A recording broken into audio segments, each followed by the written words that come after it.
Hi y'all. I'm gonna go ahead and get started on the chapter 8 remote lecture. Sorry, I'm running a little late on this. I just haven't been feeling really great today, but I'm feeling better now. I took the morning to kind of rest, and I think this will be a good lecture. So before I get started, I do want to show you what I did in the chapter 8 module. So let me share my screen with you. Okay, so on the chapter 8 module, if you scroll down under modules, you'll see chapter 8. And so I've uploaded the new notes that go with this lecture here. And then I have the chapter 8 practice problems in the video key and the regular answer key. And then I have a few tutorials. Some of them are from me. So there's some on TikTok and on YouTube, but then also there's the YouTube crash course because they've been actually really good. I've been really impressed with them. And then some other review materials. So this is like some TikTok videos of me like quizzing you basically on different types of reactions. And then I have an old example quiz. I don't have a key for that. I'll look for one for you today, or maybe I'll just make one. And then an example exam. So this is the last exam from last semester that you can go look and see some chapter 8 questions. And then the recitation that I would have given you today that I'm not able to give you today. So definitely look over that chapter 8 recitation. And then there's already a video key up from it because it's the same one as last semester. So I just wanted y'all to know all the resources that were available to you there. And before we get started on the new material, I kind of want to review what we went over in class yesterday. So this would be a really good time for you to pause.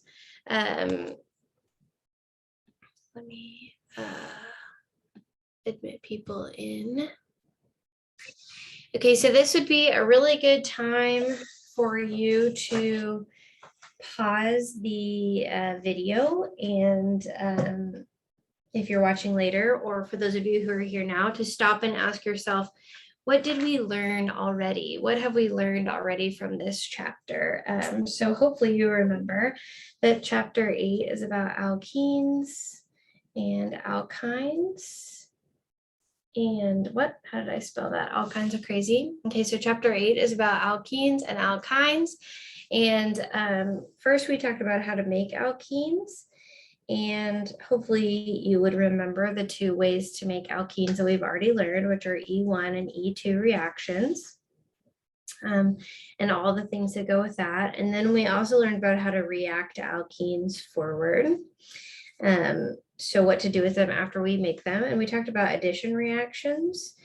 And specifically within addition reactions, we talked about adding H across the double bond. We talked about the stereochem of that and the regiochem. Well, not of that one because it's symmetrical, but those are the two things we talked about within addition reactions. So these add syn, and we don't have to worry about regiochem because it's symmetrical. And then the other one we talked about was adding HX. So like HBr, HCl, adding those things in. So these add, the regiochem is a follow Markovnikov. So hopefully you remember the Markovnikov's rule that we talked about.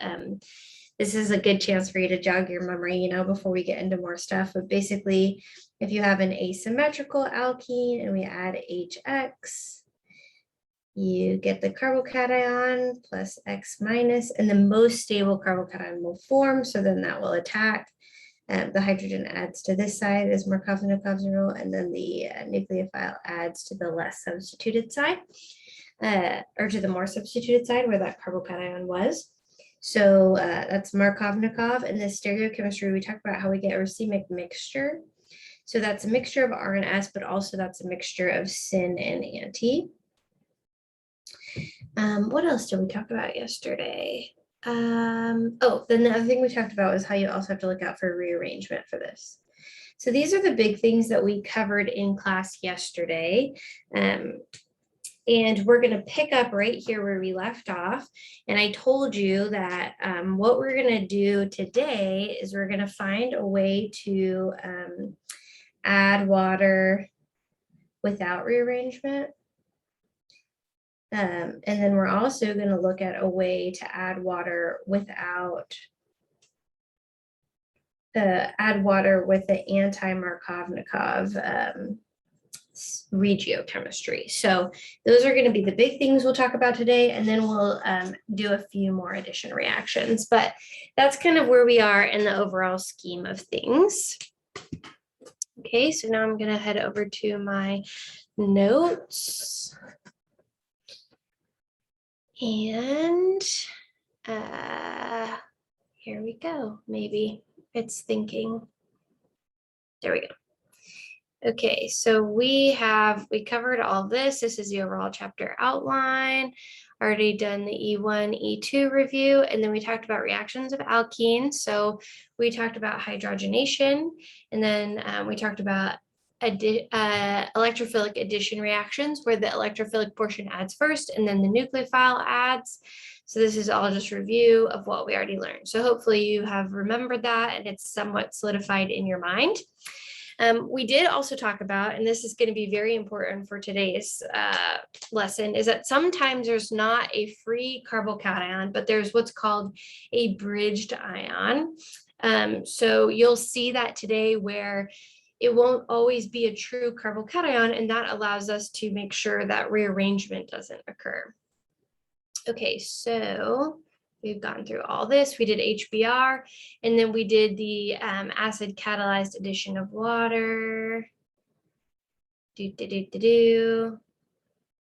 we talked about rearrangement. Okay, so here's a summary, and this is what I really do want you to be looking for all the reactions that we talk about, really from here forward. These are beneficial things for you to think about.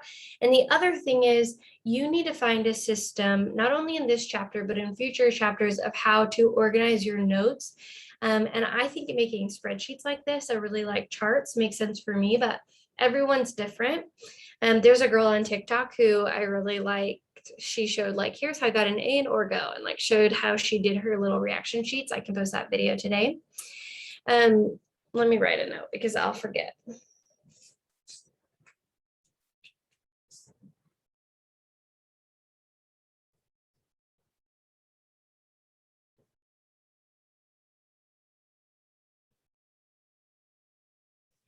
Okay.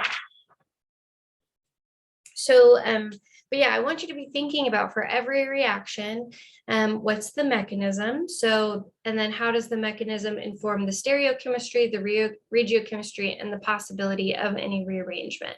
So I talked to one student who said like, oh, chapter 8 is all memorizing, right? I don't think chapter 8 should be memorized. You obviously have to memorize the reagents that, you'll see happen this way, but if you can learn the mechanism, you won't have to memorize what happens when they start to interact with other things. So to me, it's really important to think about the mechanism and then how it forms all these other things. So what I would also add on your notes, if you had this note, is even like a general mechanism for acid catalyzed hydration on here, so that you could see kind of how to draw the curved arrows and recreate that. Okay, so the next thing we're going to talk about is oxymercuration, demercuration, and the reagents with that are HgOAc2, that's, I think it's mercury acetate, and then THF and H2O. So the first step has two things. The THF-H2O acts almost as a solvent. And then there's the demercuration step that gets rid of the mercury. So you can see in the first step, it adds mercury and OH. And then in the next step, we get rid of the mercury and we get the addition of a hydrogen. So that's how we get to our overall HOH reaction, right? So oxymercuration, demercuration is two steps. Oxymercuration is the first step, where we add OH and this mercury ion, and then demercuration is the second step. So that's literally why it's called oxymercuration, demercuration.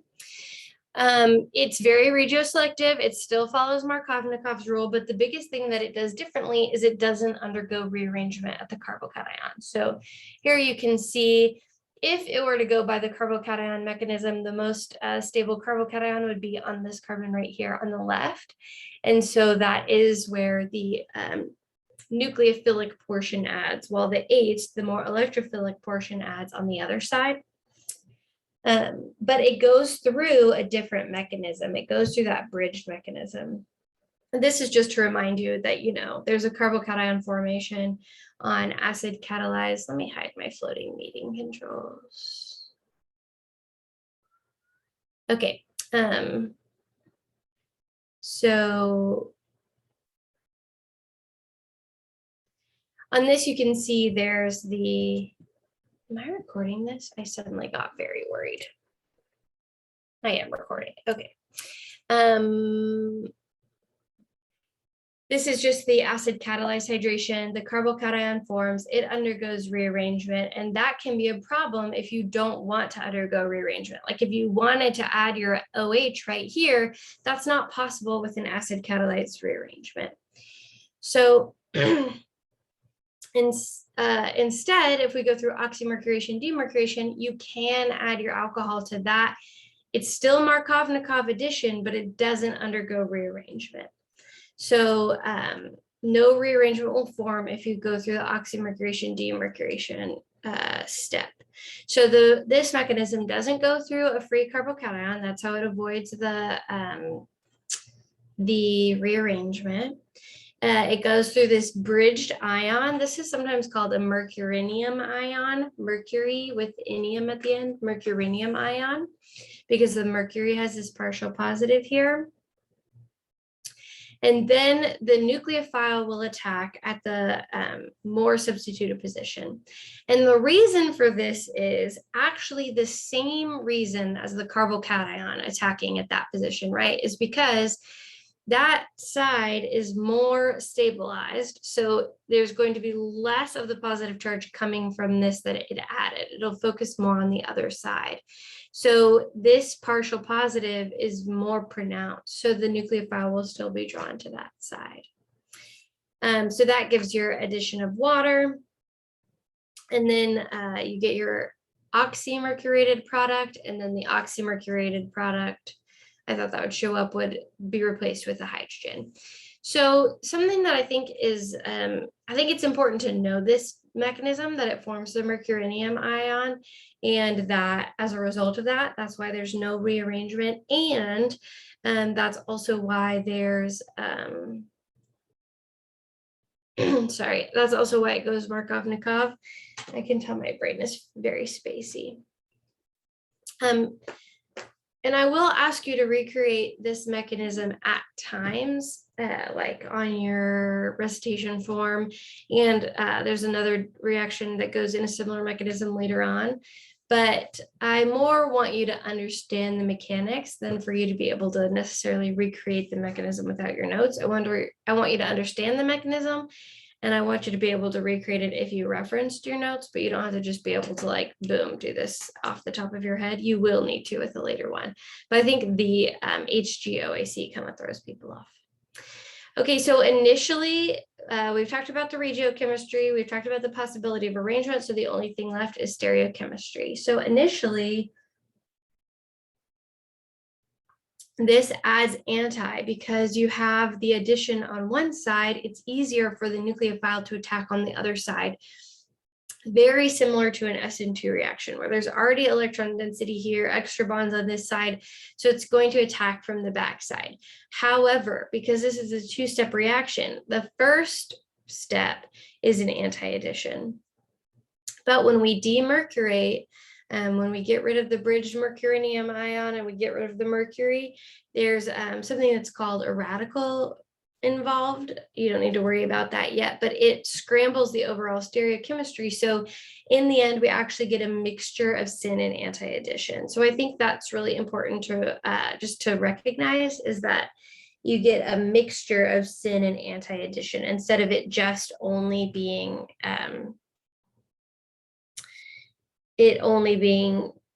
sorry, I don't know, my brain is so spacey, anti, even though it's initially an anti-addition, there is a scrambling step that mixes it to a mixture of syn and anti for the stereochemistry. And the other thing that's important is you can also do this in different solvents. And instead of getting an OH addition, you can actually make an ether by putting it in alcohol. And the same thing is actually true if you did the acid catalyzed hydration. Instead of in water, putting it in alcohol, you can get an OR group. And we'll talk about that more in you'll talk about that more in chapter 11. Okay, so for overall for this chapter, oxymercuration, demercuration, you should know the general mechanism. It still adds water across a double bond. In a way, it solves the problem of the carbocation rearrangement. You still get Markov-Nikov addition, you still get a mixture of syn and anti, but in this case, there's no rearrangement. So that's the biggest thing that's different, is that this oxymercuration, demercuration gives no rearrangement. But in other ways, you'll get the same exact product that you would have gotten from an acid catalyzed reaction. So I'm going to go ahead and share my screen again. So I'm going to kind of show you the two different possible products that you could get. I don't know why I said share my screen, like I haven't been doing it this whole time. I just think it's helpful to have a visualization of the difference between these two and to sort of see the mechanism. So the first one would be with the H3O plus in water. So this would attack, here and go there. Sorry about my ugly arrows. And you'd end up with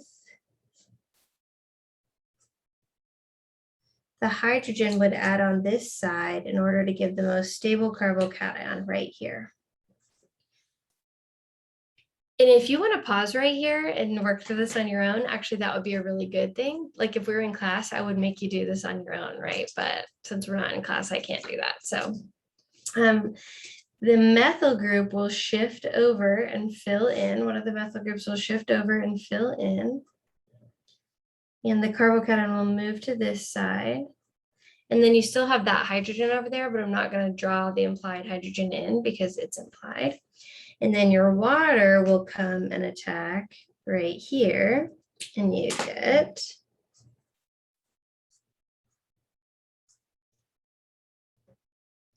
OH2 plus. I could have done that in pink.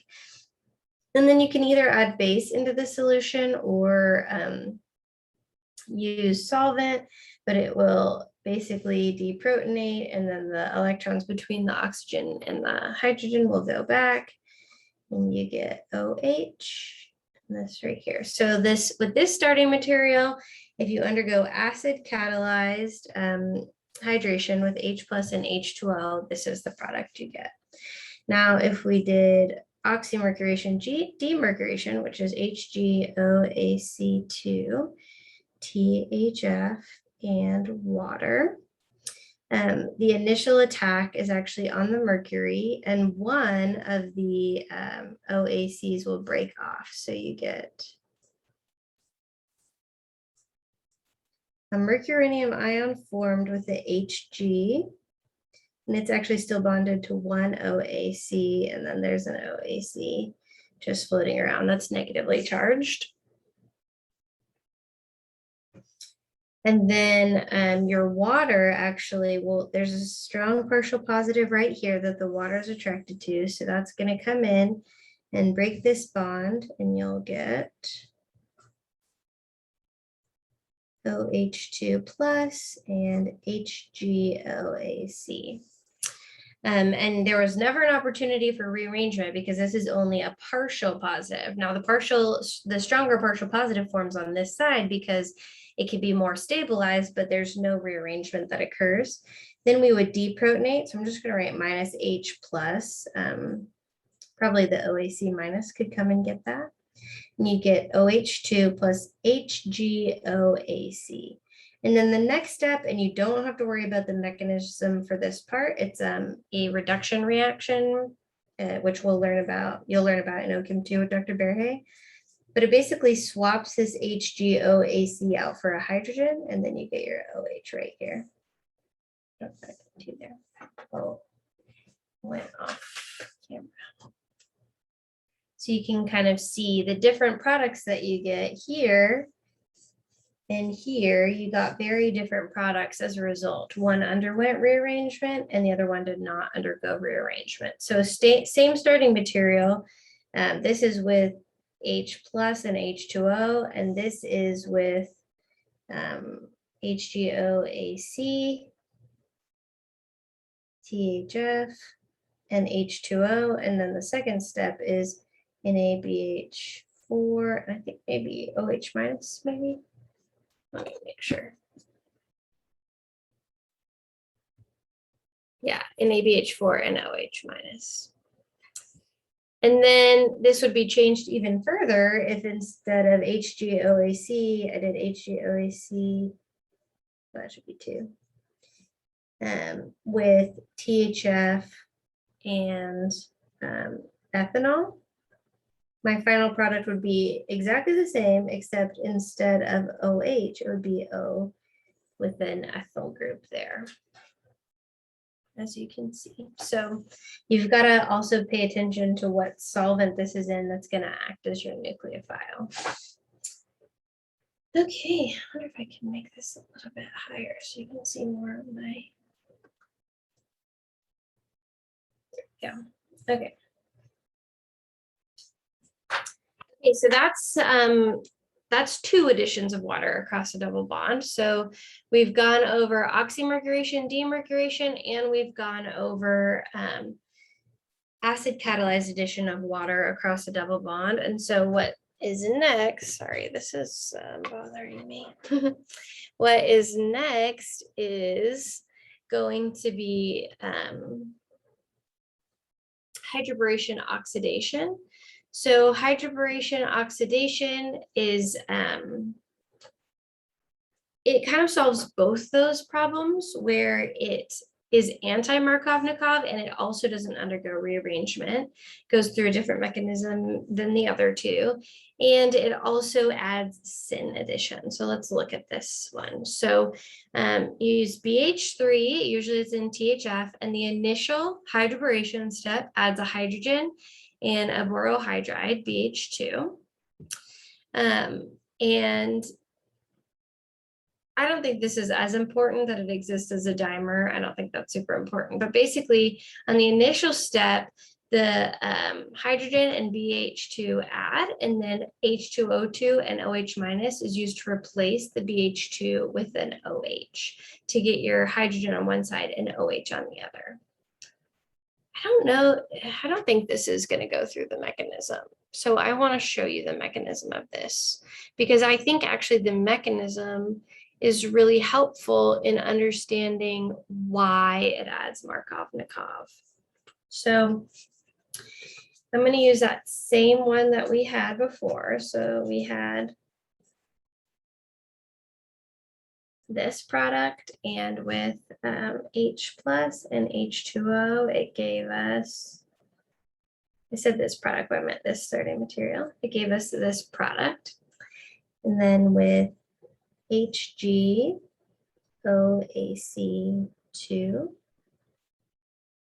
THF and H2O, followed by NaBH4 and OH minus. That gave us no rearrangement, and the alcohol still added Markovnikov.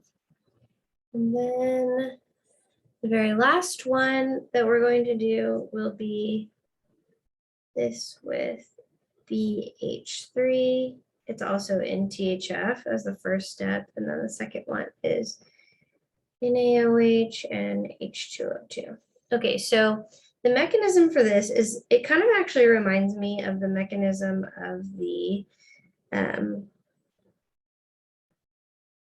addition of, my brain is having a hard time, of H2. So this is BH2, and actually BH2, it can be neutral, but it's missing a lone pair. It doesn't have a full octet, but because boron has 3 electrons, it has no formula charge, but it does want to undergo a reaction. But actually what will happen initially is sort of a box structure happens. So this bond breaks and the pi electrons in here attack the boron to form a complex. But then this boron is now suddenly going to be negatively charged, and it doesn't want to be negatively charged. So then this bond will break and it attacks right here on the carbon. And so this is kind of weird. You don't have to memorize this reaction, but understanding that it goes through this box mechanism, I don't know why I put these as hydrogens, understanding that it goes through this box mechanism, I think really helps students understand why it adds anti-Markovnikov. So the box that forms, it's all in one step, like in SN2. So I'm drawing out your transition state. It looks like this. And because this other side has a lot of steric hindrance, the boron is going to be on the side that has less steric hindrance. So the product that forms is HBH2. Basically, this bond finishes breaking and this bond finishes forming, and you get this HBH2 box that forms. Is how we kind of talk about it. And then your second step, your NaOH and H2O2, again replaces that BH2 with a OH. And so that's how it ends up with the anti-Markovnikov mechanism. Now, you don't have to memorize this, but it is very important for you to understand that that's why it goes anti-Markovnikov. So you could just memorize it if you want to, but I feel like it's so much easier to understand that this mechanism occurs. And then obviously a hydrogen being on the more steric hindered side makes more sense than this whole BH2 being on the more sterically hindered side. So that's the third way that you can add water across a double bond. So we have now added water across a double bond with rearrangement Markovnikov. We've added and a mixture of syn and anti. We've added water across the bond with no rearrangement Markovnikov and a mixture of syn and anti. And then lastly, we've added water across a double bond, anti-Markovnikov. And it's only a syn addition because the way that BH2 comes on the same side, when it replaces, it doesn't mix it up, it doesn't scramble it, and there's no rearrangement. It does go through the mechanism. My bad. So, this goes through the hydroboration mechanism here. So a complex is formed where the BH2 is going to be on the less sterically hindered side. And then the boron gets attacked by the double bond, and the bond between the hydrogen and boron breaks and a new bond forms over here. And so we get this 4-atom transition state. I call it a box mechanism. And then the final result is a syn addition of H on one side and BH2 on the other.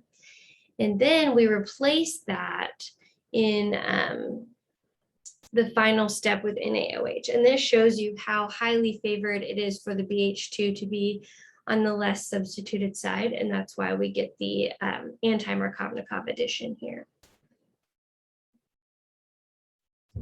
And then it does go through syn addition, like I mentioned before. The BH2 will be replaced with the OH and it stays on the same side. So overall, you get anti-Markovnikov addition, and so that's an opposite regioisomer than oxymercuration, demercuration, and you get no rearrangement.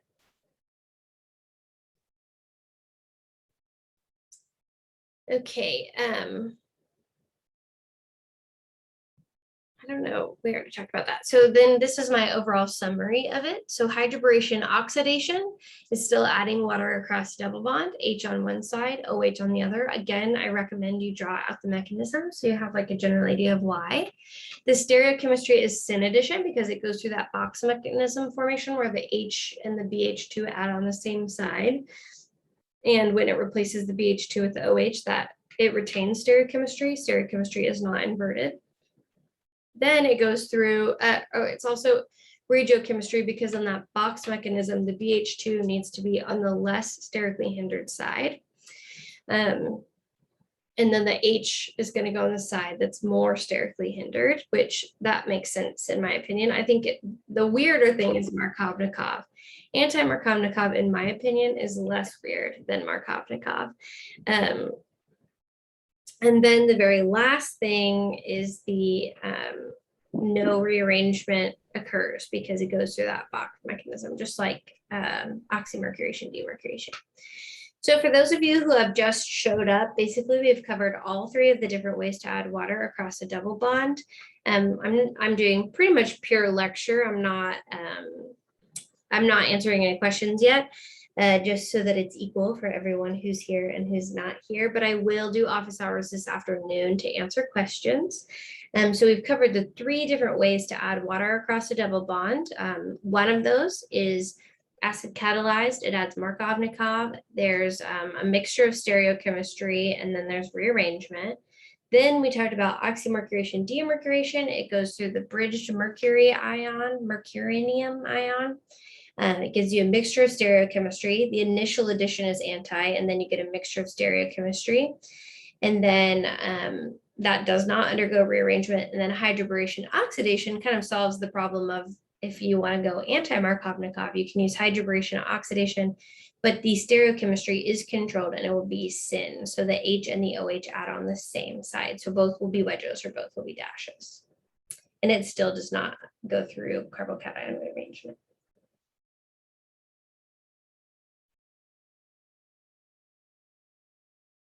Okay, so just to remind you kind of where we are in the chapter, we talked yesterday about the synthesis of alkenes, how to make alkenes with E1 and E2, and we'll talk about this poison catalyst a little bit later. And then we talked about reactions of alkenes. So these are both addition reactions that we've covered so far, and we've only covered addition reactions with water.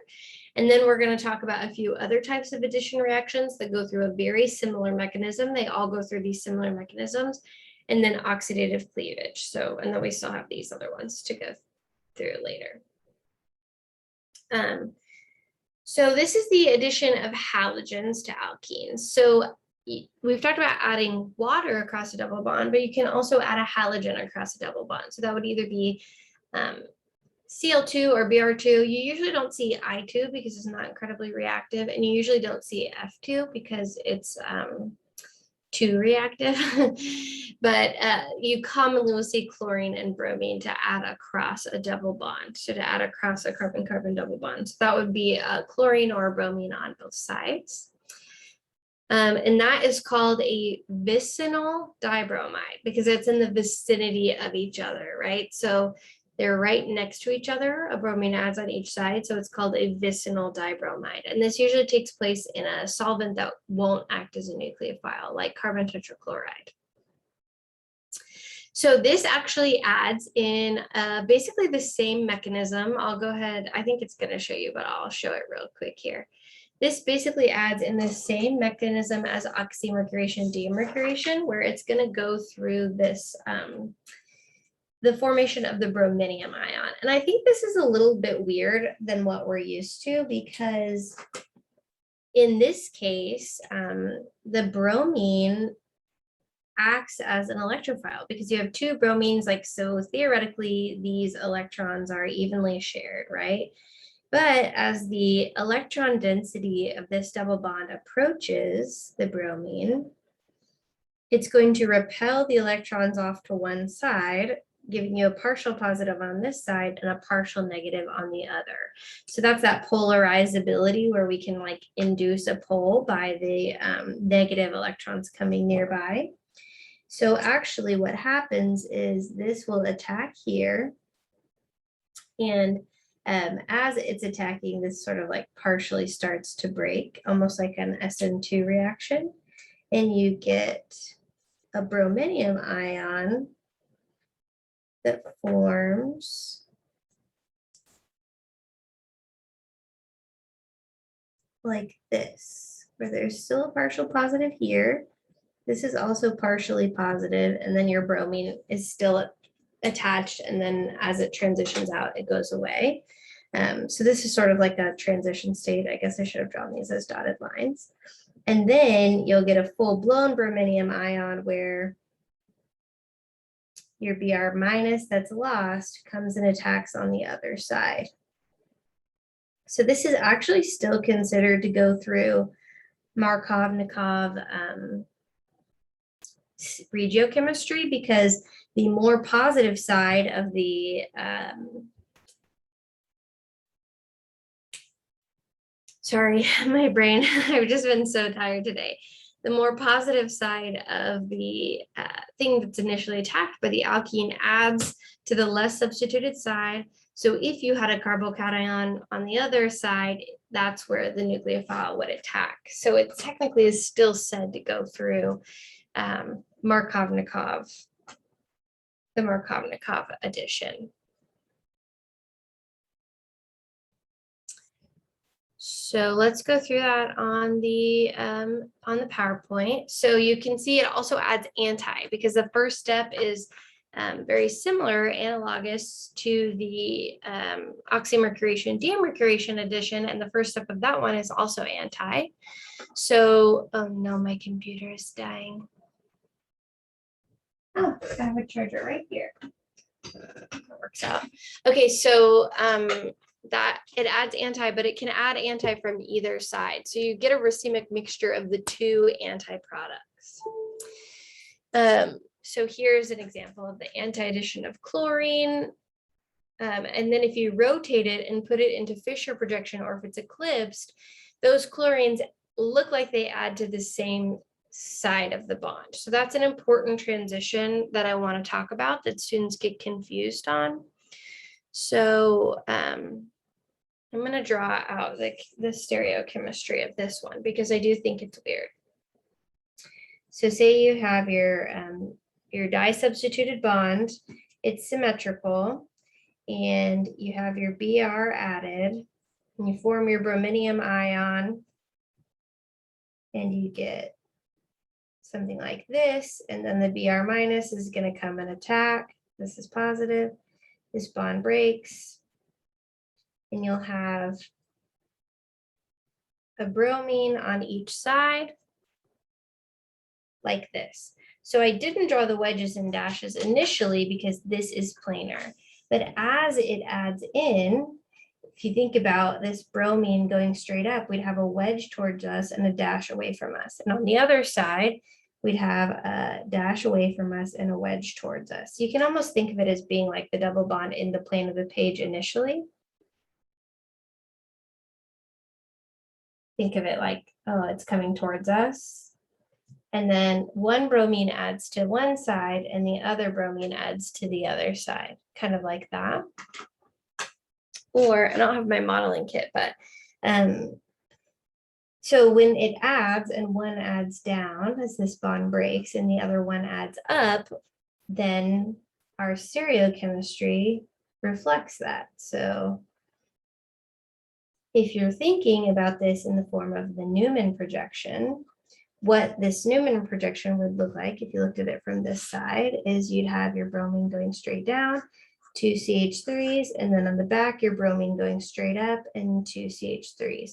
And you can rotate that to be eclipsed, and it will look like, you know, if you put it in the eclipsed formation, that the bromines have both added but the same side. So sometimes it will be represented in a Fischer projection on especially the ACS exam. And students will get that wrong because it looks like it's added anti, but you have to think about it adding anti in the 3D shape of the molecule. But, you know, practice that on some practice problems, and then you'll see what I mean. Okay. So this shows you sort of the mechanism of how this happens, where you get the brominium ion as this other bromine is sort of starting to leave. And then the Br minus comes in and attacks, and you get your vicinal dibromide. It's stereospecific, which means it will give you specifically anti-addition, not anti-Markovnikov, anti-stereochemistry. So they will add on opposite sides, just like I showed you. And it's easy to see in a ring. So I think they do that a lot because you can see the Br pointing up and the Br pointing down. And they do, I think this is interesting, they do liken it to an SN2 reaction where one thing's attacking and the bond's breaking. And so that's part of why it's like, does the backside attack, just like we talked about with the oxymercuration demercuration reaction. Okay. And then this again shows you sort of in the Fisher projection, if you had an anti-addition and then you rotated it to where it was eclipsed, the bromines would look the same. So look out for that in Newman and Fisher projection, that it can look like the bromine was added to the same place because of the way those projections are, but it hasn't been done that way. So be sure to look out for that. And those you can go through and practice on your own. This again just shows you the reaction mechanism of the bromonium ion. And that it can get either stereoisomer. So you don't just get one, but you also get the enantiomer. There's two different possible products for the anti-addition. Okay, so my summary of addition of halogens is, again, I've summarized it for myself, but I think you should do that as well. We add halogen across a double bond, so that means we get an X on both carbons. X is short for halogen, so bromine, chlorine primarily. The stereochemistry is anti, where I always do it in the plane of the page because that's easiest for me to visualize. One's going up and one's going down. And that's because it goes through the bridged ion, the bromonium or chloronium ion mechanism. And then the regiochemistry is Markovnikov. It's kind of weird to think of it as Markovnikov because both the things adding are the same, but you'll see in the next few slides why I specify that. So the more electrophilic side of the bromine adds originally to one side, and then the less electrophilic side of the bromine adds to the other side. And there's no rearrangement because it goes through bridged. Now, this is why it's important for us to know that it adds in the Markovnikov fashion, similar to the oxymercuration demercuration, is because if you put it in any solvent that's also a nucleophile, you'll get the formation of something called a halohydrin. So the first step initially will be the same where we add the halogen XClBr, but there's so much more of the solvent present that the solvent will actually attack the other side instead of leaving time for the Br minus or Cl minus to attack the other side. So that's why I specified that even though it's the same two things adding, it sort of still does follow Markovnikov's rule. So the more electrophilic side adds to the side, it goes through the brominium ion, but it adds to the side where their more stable carbocation will form. And then the nucleophile can more easily get into this less sterically hindered side over here to do the backside attack, just like very similar to an SN2 reaction. And then you get your, I think I said that backwards on this side. I said the carbocation more easily forms on this side, so the more electrophilic adds to the other side. Sorry, and then the nucleophile comes in and attacks the more carbocation, and then it kicks out this bond. It breaks that bond. It's very similar to an SN2 reaction. And then you get your anti-addition of bromine and OH instead of two bromines. And this is called a halohydrin. It's halo for the halogen and hydrogen for the OH minus. And then you can also make an ester this way, just like we talked about with oxymercuration demercuration. If you use methanol or something, you'll get an OR added instead of an OH. And this is exactly the same as the, my summary of this one is exactly the same as my summary of my halogen addition, except on this one, you get X added to one carbon and the solvent, really the conjugate base of the solvent added to the other side. It will go through deprotonation. So we've covered reactions of alkenes, we've covered all addition reactions at this point, and now we're going to go into oxidative cleavage. Yeah, I'll very quickly go through oxidative cleavage. You don't need to know the mechanisms for these. You just need to know what happens, and then we'll stop before we get to alkynes. So oxidative cleavage will add oxygen. So I think it's important to kind of think about the fact that in organic chemistry, oxidation is adding bonds to oxygen or adding bonds to elements more electronegative than carbon. And then reduction is adding bonds to hydrogen or adding bonds to atoms that are less electronegative than carbon. So in this case, we're swapping out carbon bonds for 2 oxygen bonds. So that is an oxidation reaction. And we're adding 2 OH groups, so it's called a dihydroxylation. So for this, you can use cold KMNO4 or you can use osmium oxide. For this, I recommend you memorize that cold KMNO4 or osmium oxide will overcome this or will produce these results. Here is the mechanism. You don't need to know the mechanism, but basically here it is. So that you kind of have an idea of why this happens so that you believe me, but you don't need to know this mechanism. This is one of the few that I recommend you just memorize it. It's going to make your life easier. And they both give syn dihydroxylation. So you add OH on the same side, and this is called a diol. So remember, either of these reagents, these are the kinds of things I would put on flashcards and just go through to help yourself remember what they do. KMNO4 is usually, it's a lower yield, and it also has other side products, which we'll talk about why. It can actually cleave the carbon-oxygen double bond, whereas osmium oxide has a higher yield, but it's very, very toxic. So we typically favor KMNO4 even though it's a lower yield, because osmium oxide is actually really toxic. So that's like a real life thing you have to think about as an organic chemist, is not just like which one's going to give me the best product, but also which one is safer to use. And then ozone, which hopefully you know from like the ozone layer, can also cleave double bonds, and it just replaces, instead of breaking one of the bonds, instead of only breaking the pi bond, it breaks both, and it replaces that with 2 oxygen bonds. And so here's some examples where it can break open a ring because it puts oxygen there. And again, here's the mechanism, but you don't need to know it. I'm just showing you so you believe me that it happens and why. Okay, so what I want to show you, I'm going to share my screen again. I want to show you kind of the different things we can expect from these oxidation reactions. So if I had, I'm going to give you,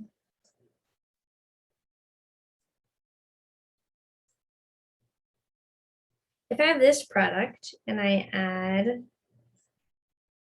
cold KMNO4 and all the other things that come with it, or osmium oxide, I will get, and this would be a good time for you to pause and try this on your own if you're watching the recording later. For my students who are with me, just work it as you're with me right now. So I would get the addition of alcohol to each side, and that would be it. 1, 2, 3, 4, 5, 6, 7. 1, 2, 3, 4, 5, 6, 7. Oh, I think I made too many carbons, but you get the idea. This would be the product that I got. Now, if I added ozone, it literally cleaves this double bond and adds an oxygen here and here. It looks like a face.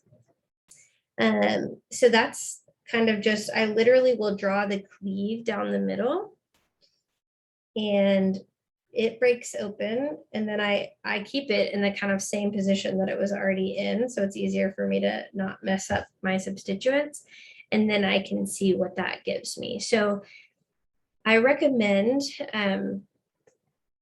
doing a few practice problems so you can see this, but these reagents, especially osmium oxide and O3, they're so unique, they don't do a whole lot of other things, and so if you see them, you should know immediately what they do and just have it memorized to make your life easier.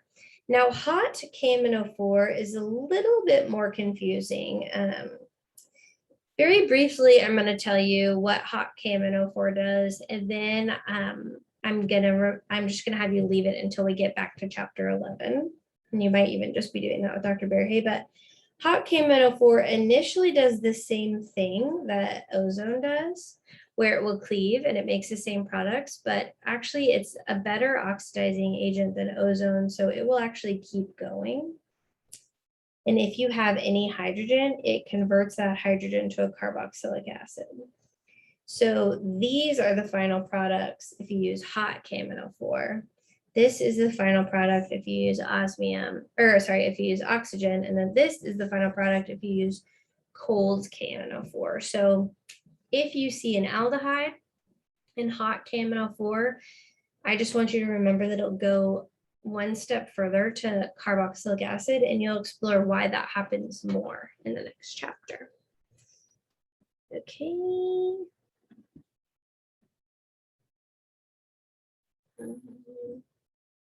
Sorry, it's being silly. Slideshow, play from current side. Okay. So this is going through the hot KMNO4 that it will cleave, but if it has any hydrogen available, it will keep going and it keep adding oxygen anywhere it can. And so it will replace that aldehyde with a carboxylic acid. So you can see that here as well. And actually, you don't need to know this, but you might in the future, but if it's formaldehyde, it will go even further to make it carbon dioxide. So here's another example of KMNO4 cleaved right here. It would add the OH there. So I want you to practice these on your own. It's kind of weird at first, but once you get it down, it's like sort of like H2, platinum, palladium, nickel. It's like, oh, I know exactly what this does. So that kind of makes it go quick. Oh, okay. This is going into, yes, I jumped ahead. So we have finished reactions of alkenes, and the next thing we're going to do is go to the synthesis of alkynes. So I'm actually going to stop here because I am fading very quickly and I don't feel very good. And I will pick up on the synthesis of alkynes. It's pretty straightforward. We actually already briefly talked about the synthesis of this way to make alkynes. Right here, we talked about NaNH2 minus making the carbon-carbon triple bond, and that it goes through basically 2 elimination reactions. So that's actually a review. And then we'll get into, you can also use PCl5, that's to add the chlorines, but then we'll get into how to react alkynes forward, and they actually react very similarly to alkenes. So you'll see hydrogenation of alkynes, and then you'll also see addition of halogens to alkynes. So that's kind of what you can be expecting to finish out this chapter, is how to make alkynes, which some of that is a review, and then how to react alkynes forward. And some of that is actually also a review. So it kind of does get, I think it gets easier from here on out. I think it's a lot of reagents and stuff to recognize, and you have to learn a lot, understand a lot about the mechanism and why it promotes maybe one product over the other. But if you can track with that, I think you'll actually be in pretty good shape for this chapter. I have posted a recitation for you to work on with a video key. And then I forgot, if you go to tinyurl.com/ so I'll put in the URL, tinyurl.com/chem2370q. Let me share my screen so you can see it. Then you can do your participation question for today, and that's how you'll get points. So you can't turn in your recitation, but I still do want you to do your recitation.